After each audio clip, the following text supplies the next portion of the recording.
जहाँ छन् बुद्धका आँखा, स्निग्ध शान्त र सुन्दर, त्यहाँ छ शान्तिको क्षेत्र। मेरो राष्ट्र मनोहर, प्राण भन्दा प्यारो लाग्छ। मेरो देश कता कता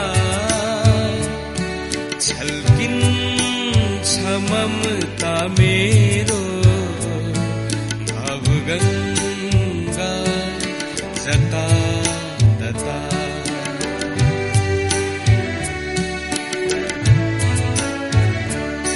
जहाँ छन् बुद्धका